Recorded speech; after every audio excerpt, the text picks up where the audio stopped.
ಮಹಾರಾಷ್ಟ್ರದಲ್ಲಿ ಮೈತ್ರಿ ಮಾಡಿಕೊಂಡಿರುವಂತ ಬಿಜೆಪಿ ಶಿವಸೇನೆಯಲ್ಲಿ ಈಗ ಮತ್ತೊಂದು ದೊಡ್ಡ ಬಿರುಕು ಉಂಟಾಗಿದೆ. ಇದಕ್ಕೆ ಕಾರಣ ಸೇನೆಯ ಹಳೆ ಹುಲಿ ನಾರಾಯಣ ರಾಣೆ ಮಾಜಿ ಸಿಎಂ ಮಗನಿಗೆ ಬಿಜೆಪಿ ಟಿಕೆಟ್ ಬುಕ್ ಆಗಿದ್ದಕ್ಕೆ ದೋಸ್ತಿ ಪಕ್ಷ ಸಿಡಿದೆದ್ದಿದೆ.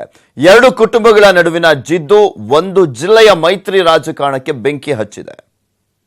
ಕರಾವಳಿ ಮಹಾರಾಷ್ಟ್ರದಲ್ಲಿ ಶಿವಸೇನೆ ಪಕ್ಷದ್ದೇ ಪ್ರಾಬಲ್ಯ. ಆದ್ರೆ ಇಲ್ಲಿನ ಕಂಕವ್ಲಿ ಕ್ಷೇತ್ರ ಬಿಜೆಪಿಗೆ ದಕ್ಕಿತ್ತು.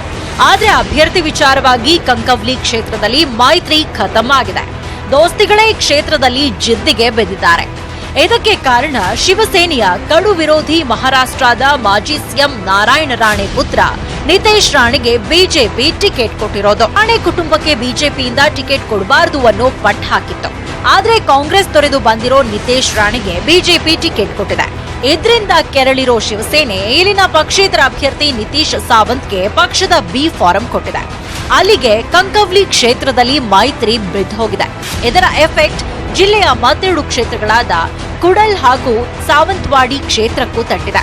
ಕಂಕವ್ಲಿಯಲ್ಲಿ ಪಕ್ಷೇತರ ಅಭ್ಯರ್ಥಿಯನ್ನ ಶಿವಸೇನೆ ಬೆಂಬಲಿಸಿದ್ದಕ್ಕೆ ಸಿಟ್ಟಾಗಿರೋ ಬಿಜೆಪಿ ಈ ಎರಡೂ ಕ್ಷೇತ್ರಗಳಲ್ಲಿ ಶಿವಸೇನೆಯ ಅಭ್ಯರ್ಥಿಗಳ ವಿರುದ್ಧ ಪಕ್ಷೇತರ ಅಭ್ಯರ್ಥಿಗಳನ್ನ ಬೆಂಬಲಿಸಿದೆ. ಈ ಇಬ್ಬರು ಪಕ್ಷೇತರರು ನಾರಾಯಣ ರಾಣೆಗೆ ಆಪ್ತರಾಗಿರುವುದು ಶಿವಸೇನೆಯ ಸಿಟ್ಟನ್ನ ಮತ್ತಷ್ಟು ಹೆಚ್ಚಿಸಿದೆ. ಕಂಕವ್ಲಿ, ಕುಡಲ್ ಹಾಗೂ ಸಾವಂತವಾಡಿ ಕ್ಷೇತ್ರಗಳಲ್ಲಿ ಮೈತ್ರಿ ಖತಮ್ ಆಗಿದ್ದು, ನಾವು ಫ್ರೆಂಡ್ಲಿ ಫೈಟ್ ಮಾಡ್ತೀವಿ ಅಂತ ಸಿಎಂ ಫಡ್ನವೀಸ್ ಹೇಳಿದ್ದಾರೆ. ಆದ್ರೆ ಮೂರು ಕ್ಷೇತ್ರಗಳನ್ನ ನಾವೇ ಗೆಲ್ಲೋದು. ಇದು ರಾಣೆ ವರ್ಸಸ್ ಶಿವಸೇನೆ ಫೈಟ್ ಅಂತ ಸೇನೆ ಹೇಳಿದೆ. ನಾರಾಯಣ್ ರಾಣೆಗೆ ಅವರ ಜಾಗ ತೋರಿಸಿಕೊಡ್ತೇವೆ ಅಂತ ಸಿಟ್ಟಾಗಿದೆ. ಇಡೀ ಮಹಾರಾಷ್ಟ್ರದಲ್ಲಿ ಬಿಜೆಪಿ ಹಾಗೂ ಶಿವಸೇನೆ ಜೊತೆಯಾಗಿ ಪ್ರಚಾರ ಮಾಡ್ತಿದೆ. ಆದ್ರೆ ಕಂಕವ್ಲಿ ಕ್ಷೇತ್ರದಲ್ಲಿ ಕೇಸರಿ ದೋಸ್ತಿಗಳೇ ಜಿದ್ದಿಗೆ ಬೆದ್ದಿದ್ದಾರೆ. ತಮ್ಮ ತಮ್ಮ ಪಕ್ಷದ ಅಭ್ಯರ್ಥಿ ಪರವಾಗಿ ಸಿಎಂ ಫಡ್ನವೀಸ್ ಹಾಗೂ ಸೇನಾ ಮುಖ್ಯಸ್ಥ ಉದ್ಧವ್ ಠಾಕ್ರೆ ಪ್ರಚಾರ ಮಾಡಲಿದ್ದಾರೆ. Bureau report, news 18 Kannada.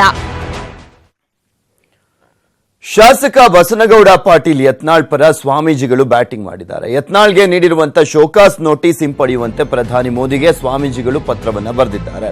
Srishaila ಪೀಠದ ಪಂಚಪೀಠಾಧ್ಯಕ್ಷರು ಸಿದ್ದರಾಮ ಪಂಡಿತಾರಾಧ್ಯ ಶಿವಾಚಾರ್ಯರು ಪ್ರಧಾನಿಗೆ ಪತ್ರದ ಮೂಲಕ ಮನವಿಯನ್ನು ಮಾಡಿದ್ದಾರೆ. ನೆರೆಯಿಂದ ರಾಜ್ಯದ ಅರ್ಧ ಭಾಗ ಮುಳುಗಡೆ ಆಗಿತ್ತು. ಬಸನಗೌಡ ಪಾಟೀಲ್ ಯತ್ನಾಳ್ ಧ್ವನಿ ಎತ್ತಿ ಜನರ ಪರವಾಗಿ ಮಾತನಾಡಿದ್ದಾರೆ.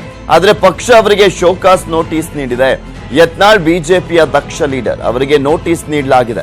ಒಂದು ವೇಳೆ ಯತ್ನಾಳ್ ಮಾತಿನಲ್ಲಿ ಏನಾದರೂ ತಪ್ಪಾಗಿದ್ರೆ ಕ್ಷಮಿಸಿ ಬಿಡಿ, ಆದರೆ ಅವರಿಗೆ ನೀಡಿರುವಂತಹ ನೋಟಿಸ್ ವಾಪಸ್ಸು ಪಡೆಯುವಂತೆ ಪತ್ರದಲ್ಲಿ ಮನವಿ ಮಾಡಿದ್ದಾರೆ.